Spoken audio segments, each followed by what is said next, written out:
Buenas noches a todos. Damos la cordial bienvenida a la doctora María del Carmen Lara Tamburrino, directora de CT Scanner San Ángel y jefa de la unidad de imagen mamaria. Adelante, doctora. Buenas noches. Gracias, Verónica. Buenas noches, bienvenidos.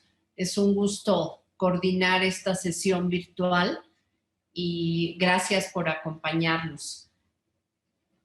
Daré la bienvenida inicialmente a la doctora Nadia Alejandra Millán Sánchez, quien es médico radiólogo y se hizo en el Hospital Naval. Y posteriormente tenemos la fortuna de tenerla ya desde hace varios años de adscrita en la unidad de imagen mamaria en San Ángel. Gracias, Nadia, bienvenida. Ya es una súper experta en la coordinación de preguntas de cada caso que se vaya revisando. Posteriormente vamos a presentar a la primera ponente, que es la doctora Mónica Grey Lugo. Ella es también médico radiólogo que se formó en el Hospital General de la Secretaría de Salud y posteriormente hizo el diplomado de mama, la calificación agregada en el Hospital de Cancerología, en el INCAN. Y actualmente, ya desde hace un par de años, está con nosotros de adscrita en la unidad de imagen mamaria. Gracias, Mónica, por acompañarnos. Muchas gracias por la invitación, doctora. Inicio, y buenas noches a todos. Voy a dar por iniciado la presentación de este caso clínico. Se presenta con nosotros una paciente femenina de 32 años, quien es referida por su médico tratante, ya que en un ultrasonido externo se le asignó un BIRATS 4C debido a una tumoración en la mama izquierda. Como antecedente de importancia, ya el interrogatorio dirigido pues cuenta con carga genética para cáncer de mama por parte de su mamá. Se inició la valoración mediante ultrasonido en la mama derecha. Identificamos, son los quistes complicados de pequeño tamaño. Y ya en la mama izquierda, en el cuadrante superior externo, vemos la tumoración por la que fue referida. Este nódulo, pues las características son claramente malignas, tiene márgenes indistintos, aunque tiene orientación paralela, pues es heterogéneo, predominantemente hipoecoico, con algunas zonas de mayor ecogenicidad en el interior. Y a la valoración con Doppler color nos muestra vascularidad. El eje mayor fue de 1.7 centímetros.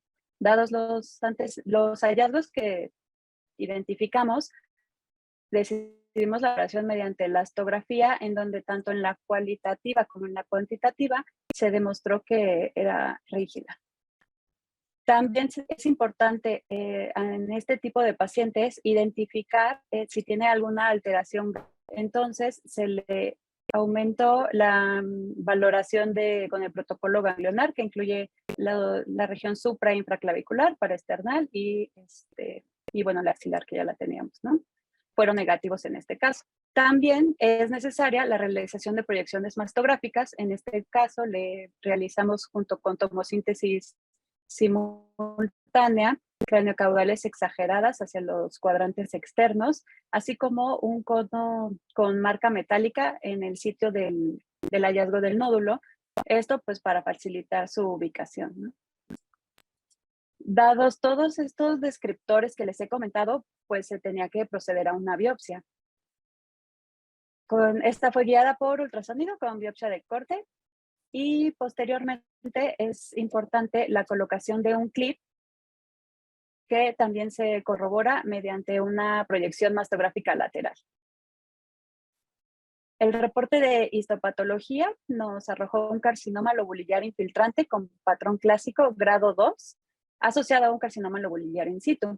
Se le realizó la inmunohistoquímica, en donde los receptores hormonales eran positivos, el HER2 negativo y el índice mitóxico era bajo, por lo que se cataloga como un luminal A.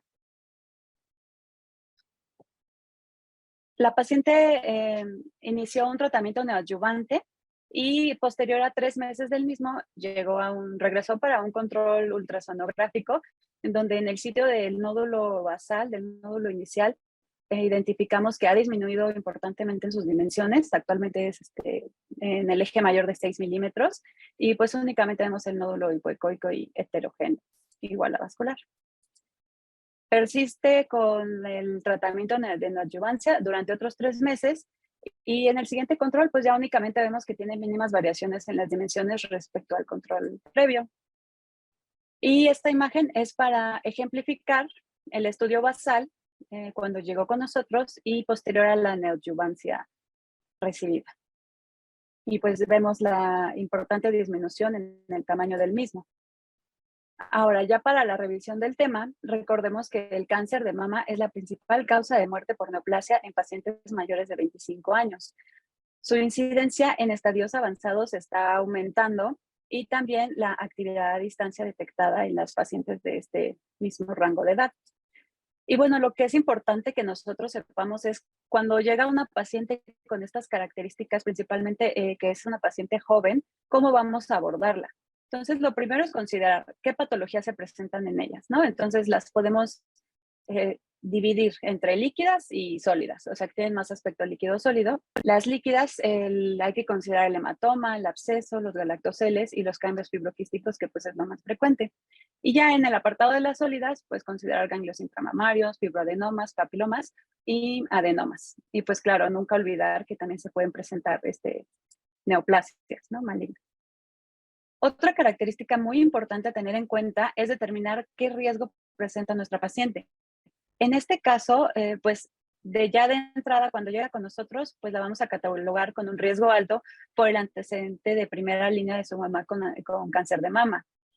Y ya una vez con ella detectamos que sí tiene también una malignidad, pues es importante realizar un complemento de identificar si tiene alguna mutación genética. Y aquí pues ya la colocaríamos como un riesgo muy alto por estas características. Ahora, la edad es un fuerte predictor de la sobrevida y aparte la edad joven al momento del diagnóstico es un factor independiente para un mal pronóstico. Si a esto le añadimos que los subtipos moleculares más frecuentes en estas pacientes son los triples negativos y los HER2 que están asociados pues a mayor actividad y aparte que se le va a diagnosticar en un estadio clínico más avanzado, pues el pronóstico es un poquito más desfavorable, así lo encontramos en pacientes mayores de 40 años. En el caso de los tumores triples negativos que afectan a esta población, vemos que de acuerdo a la NCCN, estas pacientes se afectan en casi un 25% y si nosotros las comparamos con las pacientes mayores de 40 años, nada más se ven afectadas en un 14.6%.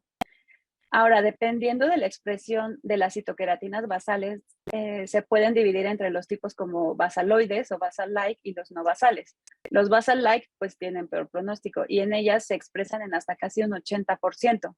Entonces, estas características, el gran tamaño tumoral, el mayor grado nuclear, que hasta el 80% son grado 3, y el índice mitóxico alto, o sea, el KI67, pues todo esto nos va a dar un pronóstico pues un poquito peor que si lo comparamos con otras pacientes, independientemente del subtipo molecular. Entonces, bueno, a pesar que no existen hallazgos imagenológicos patognomónicos de cada subtipo molecular, sí podemos identificar ciertas características que es importante conocer para que sepamos a través de qué estudio vamos a abordar a estas pacientes. Entonces, en el caso de los triples negativos por mastografía, vamos a identificar, debido a todas estas características que les he mencionado, el rápido crecimiento principalmente se va a manifestar como un cáncer de intervalo, o sea, entre cada tamizaje normal es donde se va a desarrollar. Tienden a desarrollarse como lesiones nodulares y no calcificadas. Debido a esto, que no tienen calcificaciones, pues es un poquito más difícil poderlas visualizar mediante mastografía y también si le añadimos que en estas pacientes jóvenes pues la densidad mamaria es mayor, pues nos disminuye un poquito la sensibilidad de la masto. Y pues bien, lo ideal, lo que más se ha visto que se presentan en los no basales es el nódulo irregular y en los basales pueden simular una lesión benigna, ya que pueden, debido a este rápido crecimiento, hacen como si fueran unos márgenes pseudocircunscritos, se ven ovoideos y pueden simular una lesión benigna. Ahora, por ultrasonido, este método de diagnóstico tiene una mayor sensibilidad en mujeres menores de 30 años con un nódulo palpable y es el estudio de inicial sugerido por el Colegio Americano de Radiología para valorar a estas pacientes. Entonces, en el tipo no basal podemos ver un nódulo irregular de márgenes angulados o espiculados, y en los basal-like como un nódulo hipoecoico o heterogéneo. Siempre hay que recordar que a veces parece como un BRAF 3 un probablemente benigno, pero si nosotros prestamos mucha atención en la valoración de los márgenes, podemos identificar alguno que sí nos haga sospechar. También, si nosotros vemos que es más redondo, más que ovoide, pues esto también nos puede hacer el diagnóstico diferencial entre una lesión probablemente benigna o benigna. Y finalmente, con los triples negativos, en el caso de la resonancia magnética, vamos a identificarlos como nódulos redondos con reforzamiento en anillo o incluso heterogéneo, y puede tener hiperintensidad central en T2 debido a necrosis. Ahora, en el caso de los HER2, pues es el mismo escenario. En estas pacientes se van a ver afectadas desproporcionalmente por este subtipo y van a comprender del 24.3% si las comparamos en el casi 13% con las mayores de 40 años. Entonces, aquí la expresión del HER2 en la superficie tumoral va a favorecer la proliferación celular, por lo que el índice mitóxico va a ser alto y lo que nos va a favorecer también la multifocalidad, multicentricidad, presencia de metástasis ganglionares y también en la recurrencia. La mastografía aquí nos ofrece un poquito de mejor visualización, ya que usualmente se asocian a carcinoma ductal in situ extenso. Entonces podemos ver las microcalcificaciones pleomórficas y nos va a ayudar a determinar la extensión de la enfermedad. Pero pues no es la única modalidad en la que se va a presentar por mastografía. También podemos verlo como un nódulo especulado o de márgenes indistintos, y característicamente se presenta en pacientes que tienen mamas heterogéneamente densas. Ahora, por ultrasonido, podemos ver tanto un nódulo o como un área hipoecoica. Y aquí lo característico es que estas calcificaciones las podemos identificar. Y si no, pues también podemos verlo como un nódulo microlobulado o de márgenes angulados. Mediante la resonancia magnética, vamos a ver lesiones no masa o un nódulo microlobulado hiperintenso en T2 con cinética de lavado. Y como aquí estamos observando en este STIR, es buena para poder identificar y valorar tanto la multifocalidad como el edema y el compromiso cutáneo que pueda tener. Ahora, en el caso de los luminales, se ha visto que está incrementando su incidencia. De hecho, y también algo que es de preocupar es que está en aumento en los estadios avanzados, o sea, en un estadio clínico 4, en las pacientes que tienen CA de novo de 25 a 39 años. Aquí, en la mastografía, lo vamos a identificar mediante un nódulo irregular de márgenes espiculados, y estas especulaciones y también su asociación con distorsiones de la arquitectura se van a ver favorecidas mediante la tomosíntesis para que nosotros las podamos identificar. En el caso de que esté asociado a un HER2, vamos a poder ver microcalcificaciones. Por ultrasonido, vamos a identificar el nódulo hipoecoico irregular de márgenes especulados, y también es característico el halo ecogénico. En la resonancia magnética, ese nódulo lo vamos a ver iso o hipointenso y va a tener una captación rápida con lavado. Entonces, ante todas estas, sabemos que el abordaje para estas pacientes debe ser multidisciplinario. Y en este caso, pues el tamizaje se va a ver influenciado por el riesgo de la paciente, y dependiendo de las guías, pero en general todas sugieren iniciar con un examen clínico seguido de mastografía y considerar complementos mediante ultrasonido y resonancia magnética. Ahora, la mastografía es una forma de imagen estructural y su sensibilidad se ve limitada por la densidad y la complejidad de textura del tejido de la paciente. Entonces, para que nosotros podamos visualizar mejor algunas lesiones, podemos complementar con tomosíntesis. Y en general, todas las guías en pacientes de alto y muy alto riesgo sugieren que se realice este tamizaje, pero no en pacientes menores de 25 años. Y también hay que alternar este tamizaje anual entre una mastografía y una resonancia. Entonces, realizamos una mastografía, a los 6 meses un complemento con la resonancia magnética y a los otros 6 meses pues ya tocaba la mastografía anual. Entonces, en este caso, la resonancia magnética, recordemos que es una imagen funcional y su sensibilidad no se va a ver limitada ni por la densidad mamaria ni la textura que sea compleja, la complejidad del tejido. Entonces, de hecho, la resonancia magnética contrastada es el método más sensible y específico para detectar el cáncer y principalmente de alto grado e infiltrante. Si ya nosotros identificamos una mutación genética, sugieren las diferentes guías que realicemos el estudio de la resonancia magnética a partir de los 25 años, en el caso de las pacientes con alteraciones en BRCA, y desde los 20 años con las alteraciones en TP53. Y siempre hay que recordar que si va a ser el estudio inicial, el estudio basal de la paciente, tiene que ser una resonancia magnética con medio de contraste y el protocolo habitual. Ya en los siguientes 6 meses, bueno, al siguiente año que se realice la resonancia, ya podemos utilizar protocolos abreviados o el ultra rápido, pero la inicial sí tiene que ser completa. Y ya finalizando esta pequeña revisión, pues el tamizaje en las mujeres jóvenes va a seguir el principio de los algoritmos usuales de mujeres mayores si ya se identificó la malignidad. El ultrasonido es el principal abordaje diagnóstico inicial en anomalías clínicas.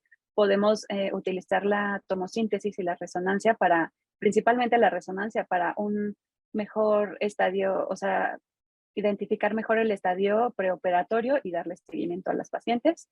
Y también es importante recalcar que se deben implementar estrategias y vigilancia para detectar e identificar pacientes de riesgo, ya sea principalmente con el uso de modelos matemáticos. Muchas gracias. Le cedo la palabra a la doctora Millán. Muchas gracias, doctora Mónica, por tu excelente presentación. Vamos a dar unos minutitos a que nuestros participantes se animen a hacer alguna pregunta. Yo creo que es un caso muy completo en una paciente joven, desafortunadamente, ¿no? Con antecedente familiar, que es el punto de este caso clínico. Doctora Lara, le cedo la palabra por si quisiera hacer alguna acotación. Gracias, Nadia. Yo quisiera mencionar que antiguamente pensábamos que era inútil hacer mastografía, pero gracias a las tecnologías actuales, como ya mencionó la doctora Mónica Gray, de la tomosíntesis es de gran utilidad en la mama densa para buscar en estas pacientes de alto riesgo, como en este caso en especial de madre con cáncer de mama, poder tener toda una vigilancia con estas nuevas tecnologías. Claro, y también, bueno, actualmente está en estudio todo lo nuevo de radiómica, que pues aquí básicamente se va a basar en la premisa de que algunas variaciones microestructurales entre los diferentes subtipos moleculares pueden causar diferencias en la escala de grises, en la resonancia magnética. Entonces, pues todavía está en estudio, pero son como prometedores los resultados de. Muchas gracias, Mónica. Ya están animándose nuestros participantes. Voy a leer algunas preguntas. La doctora Montserrat Olvera, ¿cuál es la experiencia en mastografía contrastada frente a resonancia magnética?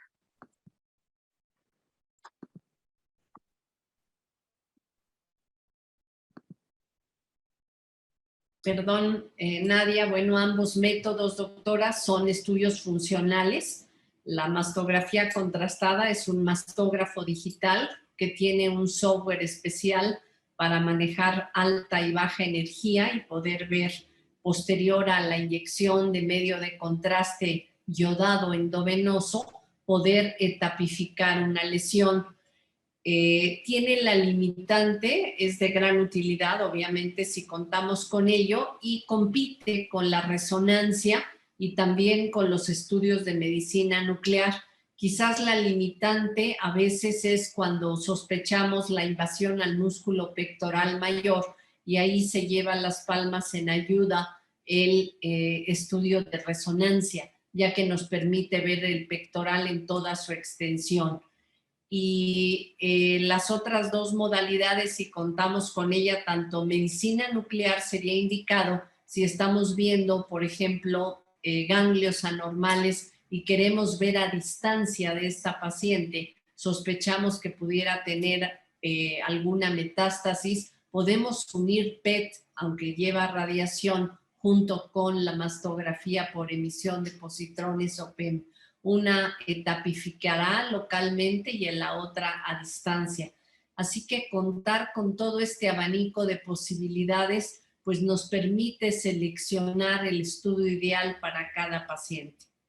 No sé si Nadia quisieras agregar o alguno de los panelistas. Sí, doctora, muchas gracias.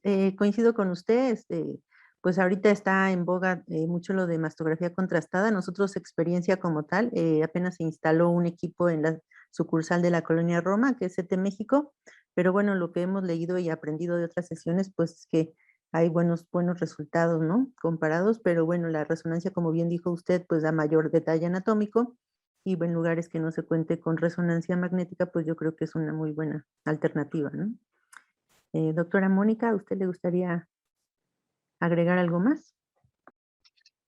Pues creo que ya comentaron lo más importante. Muchas gracias. Vamos con la siguiente pregunta. Tanto el BRCA1 como el 2 se asocia a síndrome de Lynch. ¿A las pacientes con BRCA2 se debe hacer tamizaje para cáncer de ovario o alguna otra neoplasia? Pues es que realmente sí existen algunos síndromes genéticos en donde se ha visto que tienen asociación con otras patologías de lo mismo. O sea, puede tener, o sea, sí, pues realmente sí se tiene que una relación entre estas afecciones neoplásicas y están los síndromes familiares. Entonces, sí es importante hacer tamizaje en estas pacientes, tanto de mama como de otros órganos, en el caso de Lynch, pues del colon. Doctora. En alguna otra de las sesiones se hizo una revisión de los dobles primarios que siempre tenemos que tener en cuenta y también o triples primarios, incluso presentamos casos y siempre tenemos que pensar en la asociación de mama con tumores endocrinos, tiroides, ovario, colon, gástricos, etcétera. Y bueno, como tener presente para seleccionar en cada uno de los casos el estudio ideal. No sé si el doctor Cueva, que también hizo esta presentación, pueda apoyar o extender un poquito más en esto. Sí, entiendo Pues sí, que... justo. Ay, perdón. Adelante, Anton. Precisamente en el momento en el que nosotros sospechamos que una paciente pueda tener alguna asociación o que tenga múltiples entidades, antecedentes familiares, antecedentes genéticos, pues si se desconozcan estos antecedentes genéticos, se tiene que hacer una investigación precisamente de los miembros afectados y de esta paciente, y en el caso de tener pues la genética o tener la vulnerabilidad de uno de estos trastornos, pues hacer el tamizaje correspondiente. Así es. Gracias. Muy bien. Nuestra siguiente pregunta, que se liga también a otra pregunta. ¿La mastografía está indicada como protocolo a partir de los 30 años o es con antecedentes de cáncer mamario a familiar directo joven? Pues principalmente sí es cuando tienen el antecedente familiar, 10 años antes del diagnóstico, o bien si 8 años posteriores a radiación a tórax. Pues realmente si la paciente quiere realizarse la mastografía, pues estas son las indicaciones que nosotros, de las vías que nosotros seguimos.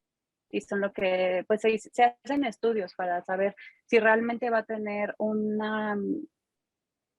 si va a aportar algo para disminuir la mortalidad, este tamizaje. Entonces, en México, pues se ha visto que a partir de los 40 años es cuando se tiene que realizar. Y bueno, ya por cuestiones, por otras cuestiones ya se puede hacer aquí bienal y lo más indicado pues es que sea anual.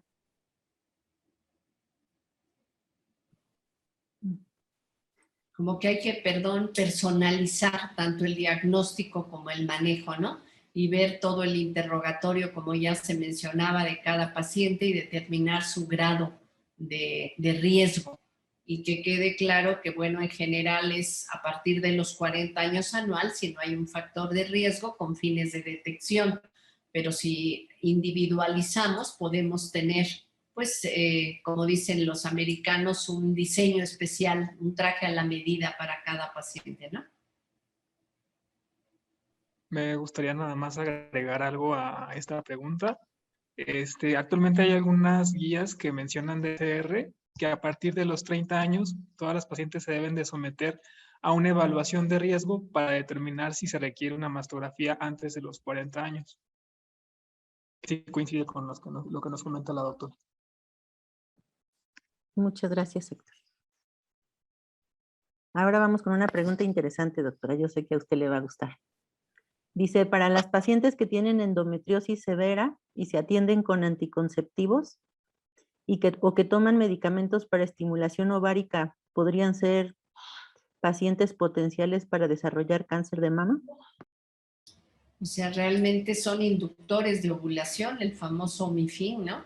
Entiendo que ahí no hay tanto riesgo como terapias hormonales o que se dan durante el climaterio, pero como que no sabría yo exactamente el riesgo con los inductores de ovulación. Pienso que no es tan importante el riesgo. No sé si alguno de tú misma, Nadia, si pudieras agregar más.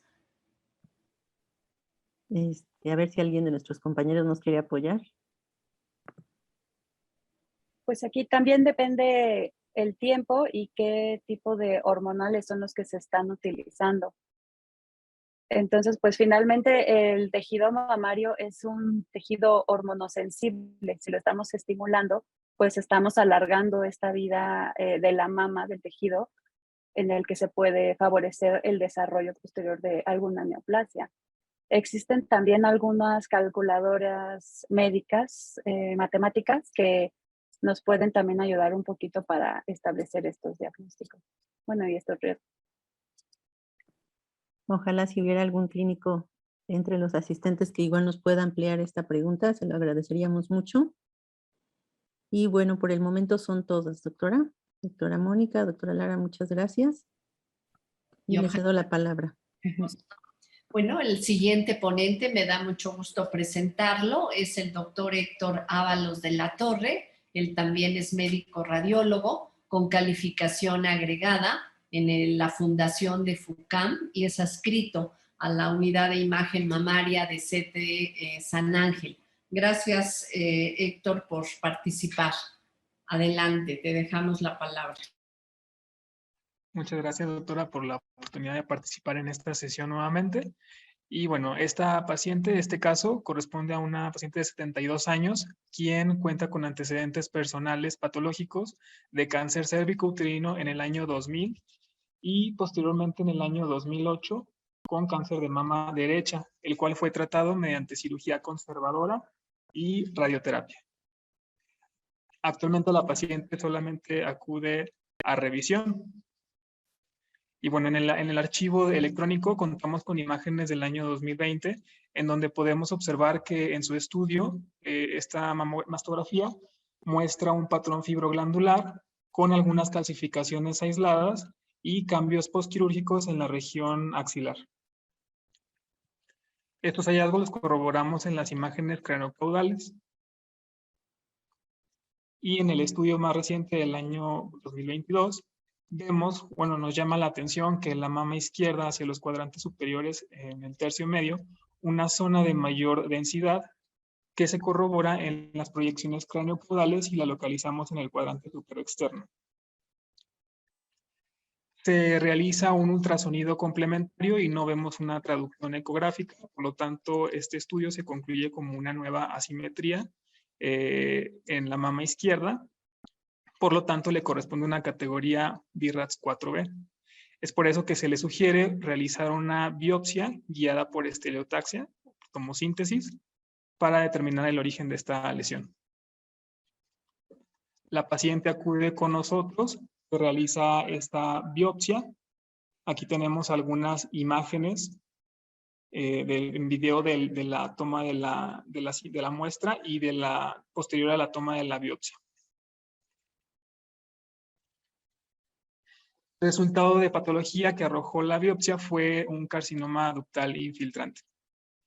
Posteriormente, la paciente acude a realizar una resonancia magnética y vemos en estas secuencias en T1 en un plano axial los cambios en relación al procedimiento de biopsia. Aquí tenemos una pequeña imagen en el lado izquierdo con ausencia de señal que corresponde al clip metálico. En las imágenes de saturación grasa podemos observar estos cambios también post procedimiento como un área de mayor intensidad de señal.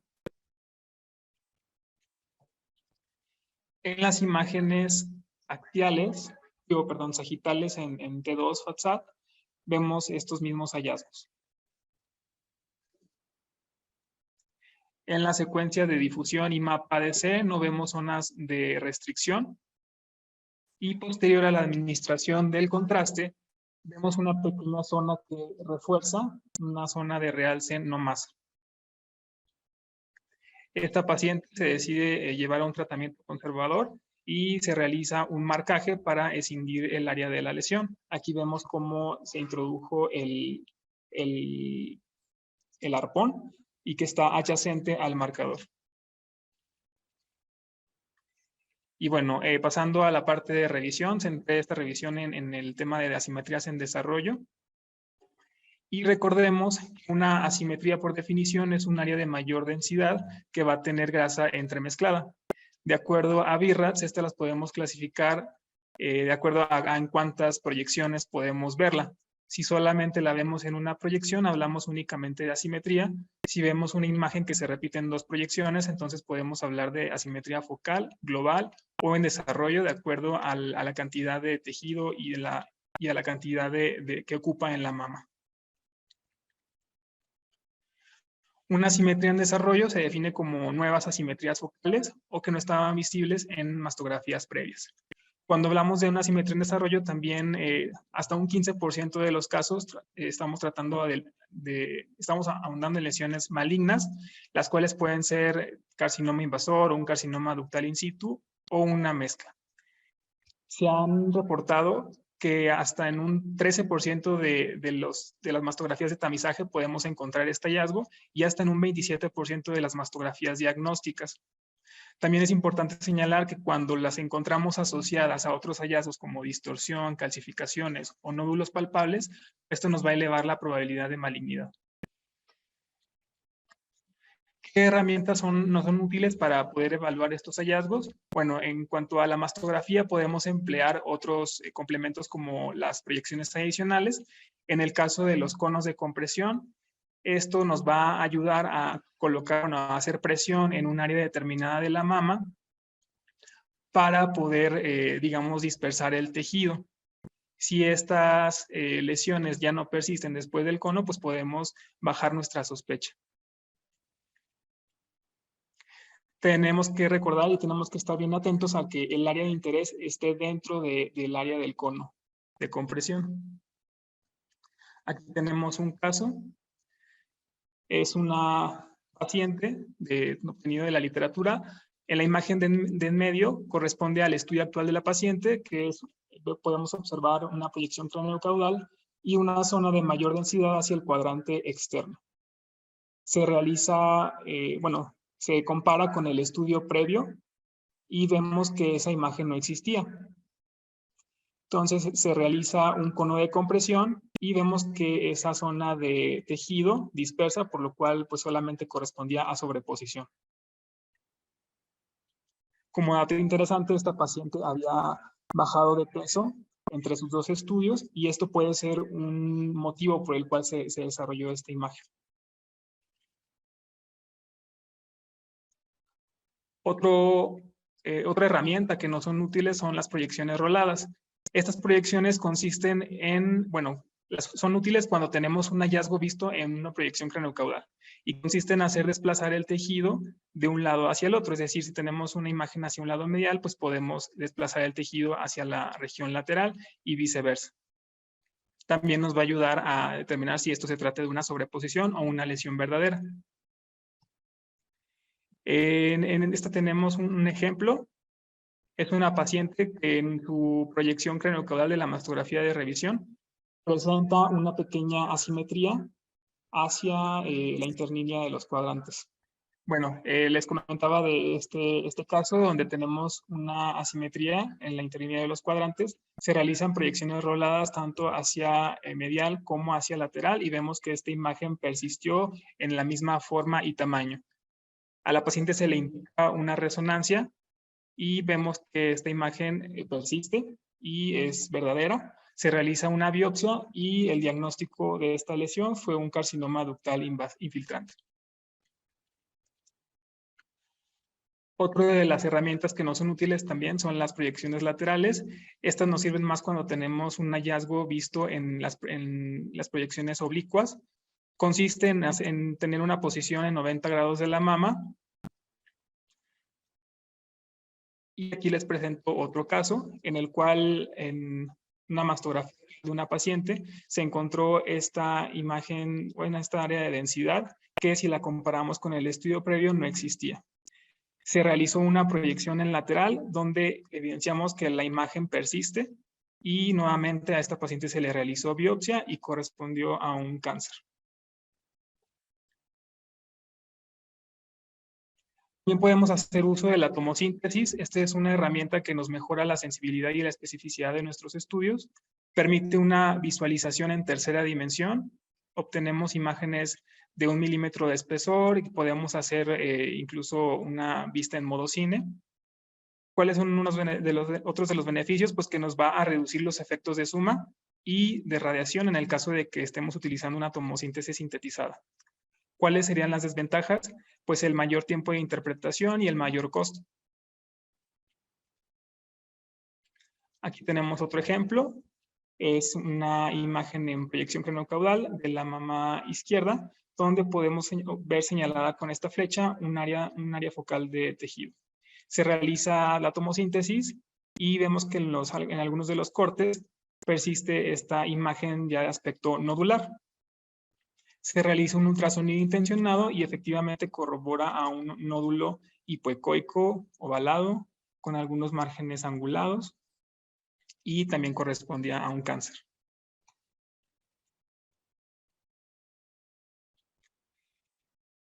También podemos hacer uso del ultrasonido. Este estudio nos va a permitir una evaluación adicional. Nos permite también obtener imágenes en diferentes planos. Nos es útil en el caso de poder colocar marcadores radiopacos. Y al momento de hacer esta correlación, muchas veces, o los hallazgos más frecuentes, es que se trate de lesiones como tipo quistes, cicatrices, necrosis, grasa, hematomas, ganglios o solamente zonas de tejido ectópico. Si encontramos un nódulo sólido que es hipoecoico y que aparte tenga sombra acústica, entonces esto nos va a hablar de datos de sospecha.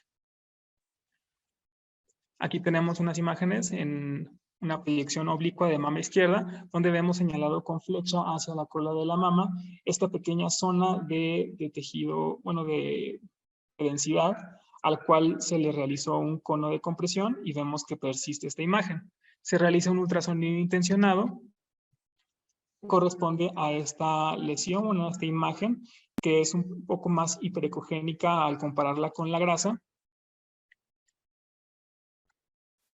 Y en su estudio siguiente, la imagen persistía, aunque un poco menos densa. Esta se realizó biopsia y correspondía a una zona de necrosis. Entonces también podemos tener, como les comentaba, hallazgos benignos. Otro de los métodos de evaluación puede ser la resonancia. Esta nos es de utilidad después de una mastografía diagnóstica completa y una evaluación ecográfica no concluyente. También nos sirve como guía para el manejo en los casos de sin una correlación ecográfica y ante una imposibilidad de hacer una biopsia estereotáxica por el motivo que pueda ser. También nos es útil como herramienta de seguimiento o después de una decisión quirúrgica. Aquí tenemos un caso de una lesión que se observaba en la mama derecha. Corresponde a esta imagen de cono de compresión, una pequeña zona nodular, alta intensidad. Se realiza una resonancia magnética y podemos observar en estas imágenes que corresponde a esta lesión de hiperintensa. Se le realiza una biopsia y efectivamente pues corrobora a una lesión de carcinoma ductal in situ. Ahora también podemos tener errores y esto puede pasar frecuentemente, sobre todo cuando no realizamos una evaluación por mastografía completa, es decir, cuando no utilizamos nuestras herramientas que están disponibles, ¿no? Me refiero a utilizar las proyecciones adicionales, como los conos que les mencioné, proyecciones roladas o proyecciones laterales. También cuando no hacemos una correlación con el ultrasonido, por lo que debemos tener un umbral bajo al momento de tener estos hallazgos en mastografía y solicitarles el ultrasonido, especialmente en aquellas mamas que tengan una alta densidad, ya que, bueno, pues estos hallazgos se pueden oscurecer. También al momento de una colocación incorrecta de clips, si es que tenemos un hallazgo que se ve en mastografía, pues no hacer la biopsia por ultrasonido porque puede haber estos errores. También debemos hacer una correcta correlación con los hallazgos que reporte la patología. Muchas veces se puede dar el caso de que tenemos una imagen que por mastografía sea muy sospechosa, pero en la patología nos dé algo que es completamente benigno. Bueno, aquí hay que tener cierta duda y en todo caso tal vez sugerir repetir la biopsia o tal vez escindir la lesión para estudiarla más a fondo. Aquí les voy a presentar otro caso también de la literatura donde se reportaba que en un estudio de mastografía en una proyección oblicua del lado derecho se apreciaba esta imagen, esta simetría, a la cual se le realiza un cono de compresión y una proyección lateral. Aparentemente aquí a quien interpretó este estudio, se menciona en el artículo, pues no le llamó la atención, por lo tanto la paciente queda como en un BIRADS 3 para seguimiento. Sin embargo, acude un mes después refiriendo un nódulo palpable y se realiza un ultrasonido evidenciando este nódulo que pues tiene una morfología sospechosa. Es heterogéneo, es microlobulado, porque tiene también un margen angulado. Y se le realiza la biopsia, obteniendo como resultado un carcinoma ductal infiltrante. Aquí este otro caso corresponde a una asimetría que se le realizó biopsia por ultrasonido y se le coloca el clip por este método. Al momento de hacerle las inyecciones para control del clip, pues vemos que no coincide con el sitio de la lesión.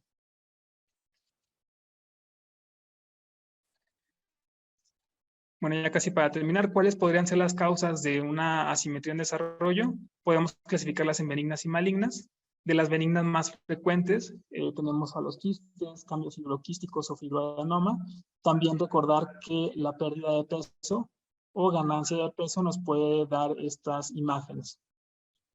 En cuanto a las causas malignas, pues tenemos a todos los tipos de carcinoma infiltrante, ductal, lobulillar, un mixto, un mucinoso, un carcinoma ductal in situ o un linfoma primario. Para concluir, recordar que las asimetrías en desarrollo deben de considerarse sospechosas de malignidad. Debemos hacer una evaluación mastográfica diagnóstica ante un hallazgo como este, y este es el método de elección. Cuando tenemos una mastografía de tamizaje más tomosíntesis, esto nos va a disminuir la tasa de rellamados. En el caso de la resonancia, esta debe utilizarse en situaciones no concluyentes. Y recordar también que la evaluación multimodal pues, mejora la precisión diagnóstica. También nos es útil considerar que tanto el carcinoma ductal infiltrante como el lobulillar pueden dar este tipo de patrón de crecimiento como una asimetría en desarrollo. y muchas gracias por la atención. Muchas gracias, doctor Héctor Ábalos. Vamos a dar también unos minutitos a que se animen a hacer sus preguntas. Bueno, antes de que se anime, yo quisiera nada más acotar la importancia, después de esta presentación muy bien hecha del doctor Héctor, en la importancia de la comparación con los estudios anteriores.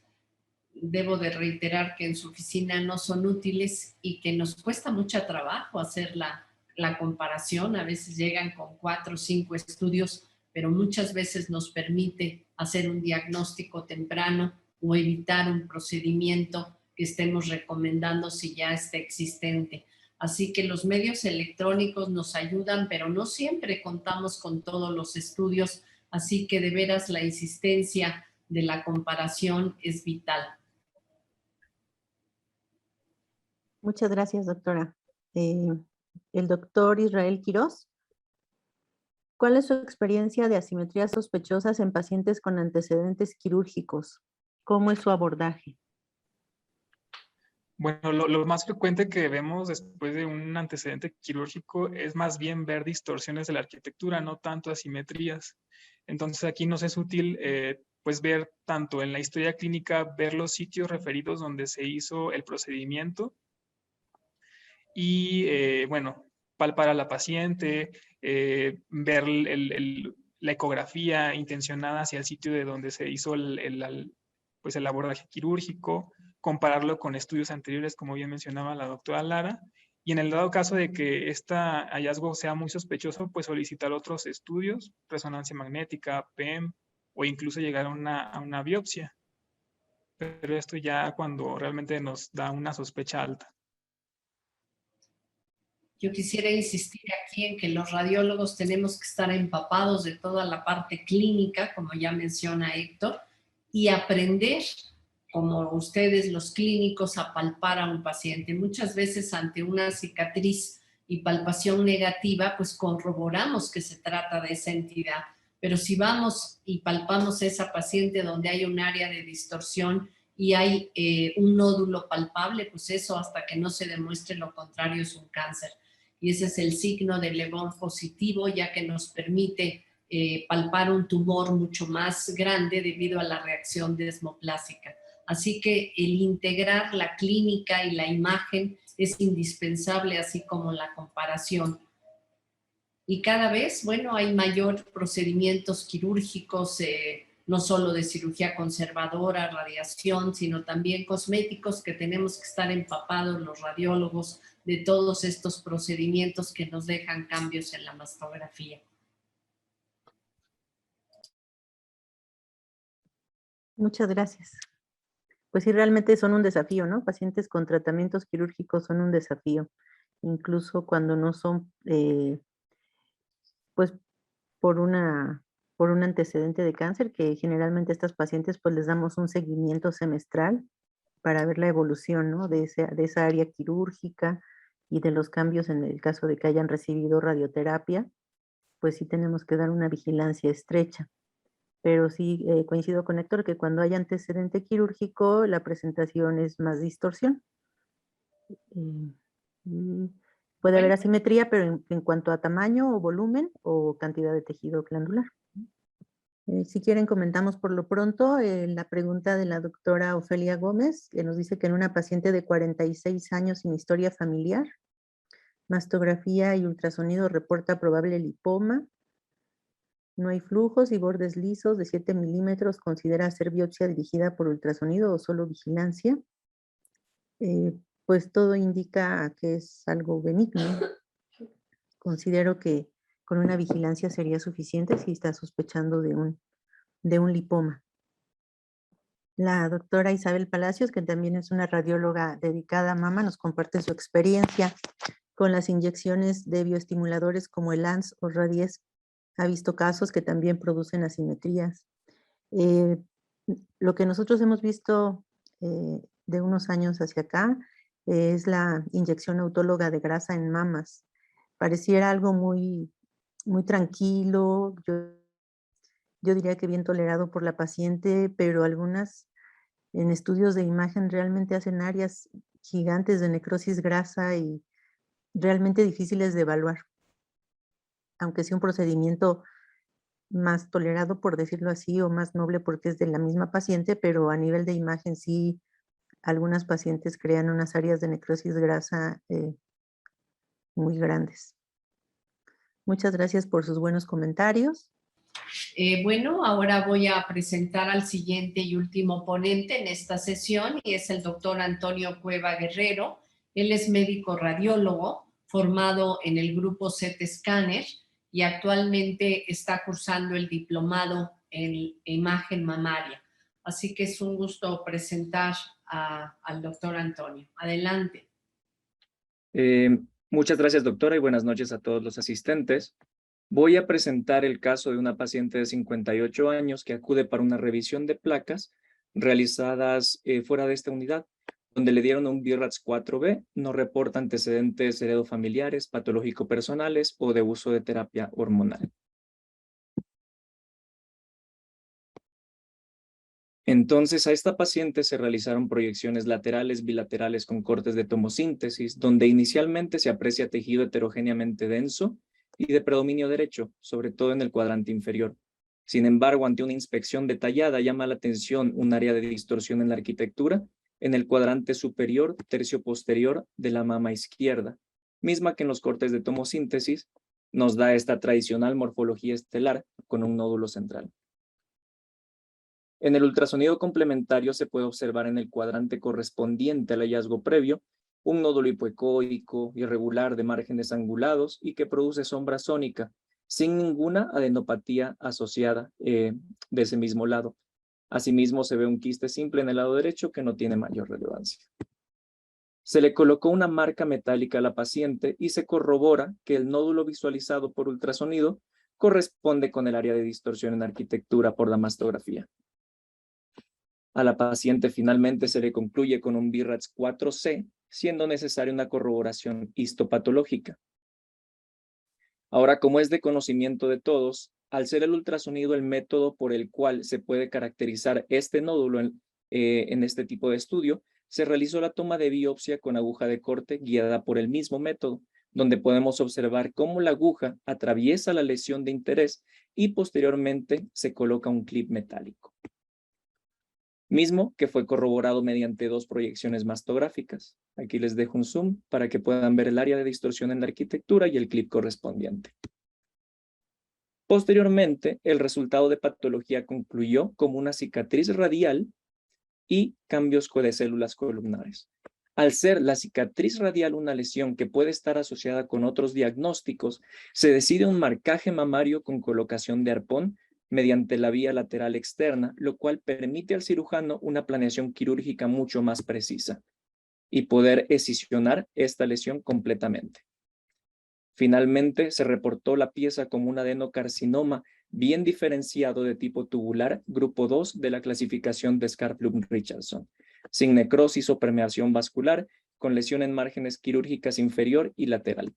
Asimismo, se reportó mastopatía fibroquística florida, con componentes de fibrosis, hiperplasia papilomatosa intraductal extensa sin atipia, con papilomatosis intraductal, adenosis, hiperplasia fibroadenomatosa focal y lesiones complejas radiales multifocales.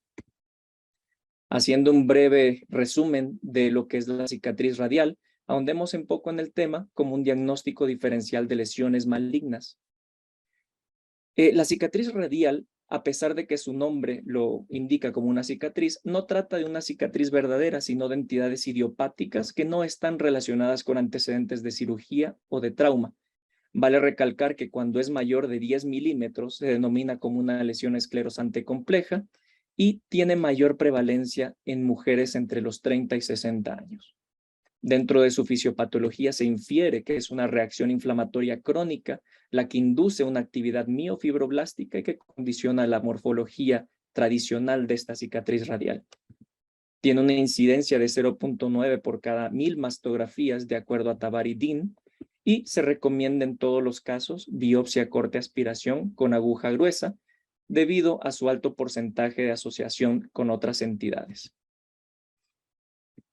La cicatriz radial, pues, se trata de una lesión proliferativa benigna con fibroelastosis central, como lo está mostrando este esquema, que tiene apariencia espiculada, tanto radiográficamente como lo acabamos de ver, y también histológicamente podemos ver esa misma morfología característica. Dentro de los hallazgos por imagen, un breve resumen en esta tabla nos indica que por mastografía o tomosíntesis podemos ver una morfología de estrella negra con una radiolucidez central. También podemos ver una morfología de estrella blanca con una opacidad estelar, o también se puede presentar como un grupo de microcalcificaciones.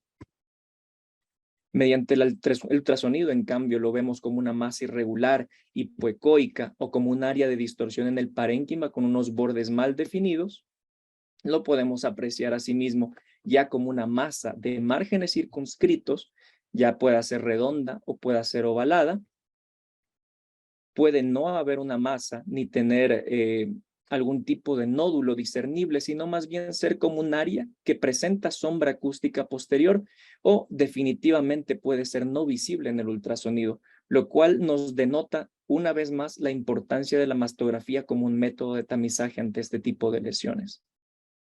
Ahora, en la distorsión, puede presentarse en la resonancia magnética como una distorsión en la arquitectura que puede o no tener efecto de masa, ni realce, o puede tener un realce leve. Asimismo, puede verse como una masa que simula un tumor irregular o como una masa espiculada. En estas imágenes que les estoy presentando de resonancia magnética contrastada, observamos primero un área de distorsión en la arquitectura, que en la primera imagen que les estoy mostrando de manera central es una secuencia en fase simple, pero posterior a la administración del medio de contraste, vemos que presenta un realce similar al tejido mamario, no presenta ni más ni menos. Y posteriormente, en esta secuencia de sustracción, que lo que hace es realzarnos un tejido que tenga avidez por el medio de contraste, no vemos que tiene un realce significativo, lo cual nos indica que es igual el realce al medio de contraste que el tejido mamario. Asimismo, otro hallazgo en la resonancia magnética puede presentarse como una masa redonda u oval de márgenes lisos, o como una masa o distorsión en la arquitectura que no puede tener realce. Dentro de los diagnósticos diferenciales tenemos el carcinoma tubular, que se manifiesta como una masa espiculada con o sin calcificaciones y se confirma principalmente por inmunohistoquímica. Es característico asimismo del carcinoma ductal infiltrante, una masa irregular con distorsión en la arquitectura, con o sin calcificaciones. El carcinoma lobulillar infiltrante se va a manifestar como una masa irregular con o sin distorsión en la arquitectura que puede tener calcificaciones. Para diferenciarlo de la cicatriz quirúrgica, vale la pena, pues sobre todo en un gabinete, ofrecerles a las pacientes un interrogatorio o un formulario previo al estudio, los cuales ellas puedan llenar junto con sus antecedentes quirúrgicos, heredofamiliares, personales, al igual que anotar en cierta parte de la hoja o tener un diagrama donde la paciente o nuestro personal pueda anotar las cicatrices que esta misma presente en la piel de las mamas. Y por último, pero no menos importante, la adenosis esclerosante no presenta el cambio elastótico que existe en la cicatriz radial al momento de realizar la corroboración histopatológica. Como conclusiones, pues la cicatriz radial nos representa un reto diagnóstico tanto para radiólogos como para patólogos. Para radiólogos porque tiene una morfología extremadamente similar a las lesiones malignas, la cual lo vuelve un diagnóstico diferencial muy controversial, mientras que para los patólogos por su asociación con otras lesiones proliferativas y la posibilidad de encontrar focos de carcinoma invasivo o intraductal dentro o adyacentes a la lesión. Por ende, pues es fundamental establecer un algoritmo diagnóstico identificando factores clave en los distintos métodos de imagen. Sin embargo, y muy importantemente, la comprobación histopatológica es fundamental y no debe de aplazarse la biopsia excisional o la cirugía en este tipo de lesiones, a pesar de que sea una cicatriz radial, precisamente por la asociación que tiene de encontrarse otros focos de carcinoma, otras enfermedades proliferativas. Muchísimas gracias. Le cedo la palabra ahora, por favor, a la doctora Nadia. Muchas gracias, doctor Antonio Cueva, y también gracias a nuestros participantes por su paciencia. Ya tenemos una pregunta del doctor José López Bastida.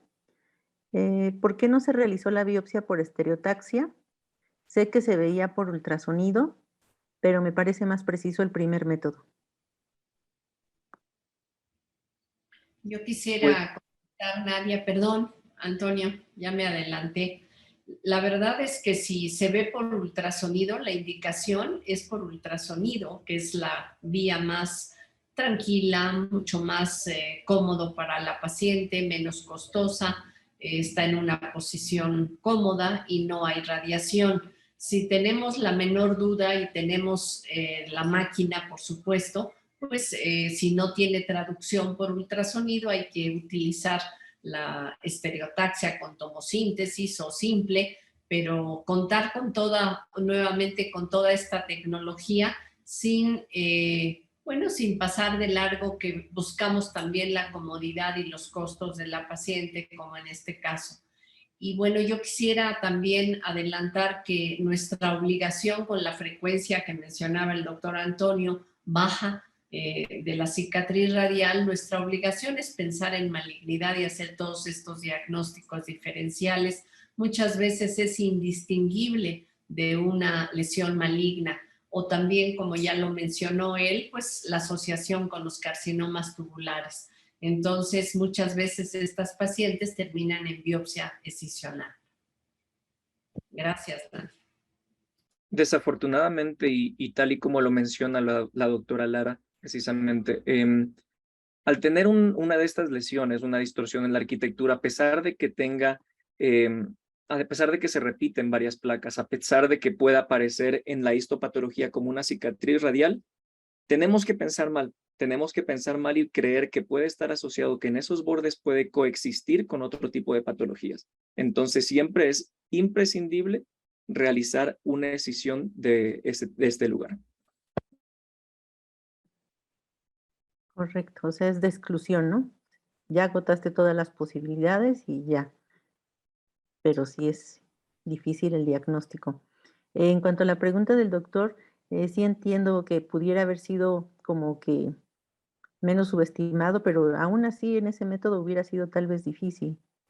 Tal vez por el grosor de la aguja hubiéramos tenido un poco más de información, pero sí creo que de todos modos hubiera sido difícil. Generalmente las muestras que tomamos son bastantes en comparación de otros centros. Perdón, los casos han sido muy bonitos, presentados por todos los doctores, y creo que estamos un poquito excedidos de tiempo y no sé si no hay más preguntas. Yo creo que podríamos finalizar la sesión y agradecer la presencia de todos y la paciencia, porque no nos había pasado todos estos desórdenes con el internet. Pero bueno, seguiremos haciendo cada mes esta sesión virtual. En la siguiente ocasión le tocará al grupo CT Scanner de México y posteriormente a Lomas, y nosotros regresaremos en 2 meses y los mantendremos informados si les acomoda este horario nuevo de las 7 de la noche o volvemos al anterior. Así que encantada de poder participar con ustedes en estas sesiones y nuevamente agradezco a los ponentes por su excelente presentación. Gracias. No sé, Nadia, si quieres agregar algo más. No, doctora, muchas gracias. Gracias a todos. La doctora Margarita Luque mencionaba que ojalá pudiéramos invitar a un patólogo. Sí, volveremos a reunir a la doctora Isabel Alvarado para que nos acompañe. Creo que va a enriquecer enormemente estas sesiones también, y ya me perdí con otras preguntas que ponían. Y les acomodó el lugar, al menos la hora, a una de las doctoras. Muchísimas gracias a todos. Excelente, Nadia. Gracias por tu coordinación también. Ay, doctora, sí, ya nos ha pasado de todo, ¿no? En las sesiones en vivo. Pasó esto. Ya nos hacía falta. Sí. Bueno, Sí. pues gracias. Buenas noches, doctora. Bye.